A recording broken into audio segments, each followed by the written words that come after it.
Merchant homeopathic medical કોલેજમાં HIV AIDS જાગૃતિ માટે તાલીમ કાર્યક્રમ યોજાયો.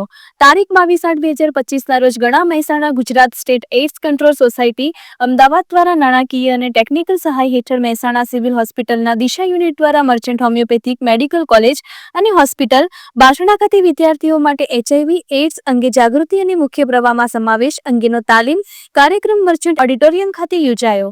આ કાર્યક્રમમાં કોલેજના વિદ્યાર્થીઓ, અધ્યાપકો અને સ્ટાફના સભ્યોએ મોટી સંખ્યામાં ભાગ લીધો હતો. આ કાર્યક્રમનો પ્રારંભ કોલેજના in-charge principal doctor Nitin Raut દ્વારા કરવામાં આવ્યો હતો, જેમણે ઉપસ્થિત મહેમાનોનું સ્વાગત કર્યું હતું. આ કાર્યક્રમમાં જીસીએસએસ અમદાવાદના deputy director Manubhai Vaghela, Mehsana general હોસ્પિટલના માઇક્રોબાયોલોજિસ્ટ ડોક્ટર અમી મિસ્ત્રી, મહેસાણાના district supervisor Bhavesh Rana, general હોસ્પિટલના આઈસીટીસી કાઉન્સિલર ધીરેન સોલંકી અને મર્ચન્ટ એજ્યુકેશન કેમ્પસના ડાયરેક્ટર ડોક્ટર જીઆર કુલકર્ણી ઉપસ્થિત રહ્યા હતા. તાલીમ કાર્યક્રમનો ઉદ્દેશ યુવાનોમાં એચઆઈવી એઇડ્સ વિશે સાચી અને વૈજ્ઞાનિક જાણકારી ફેલાવવાનો અને સમાજમાં આ રોગ પ્રત્યેની ગેરસમજો દૂર કરવાનો હતો. કાર્યક્રમના અંતે પ્રોગ્રામ કોઓર્ડિનેટર ડોક્ટર ધર્મેન્દ્ર દાસે ઉપસ્થિત સૌનો આભાર માન્યો હતો. Bureau chief MG live news Chetan Patel, Mehsana.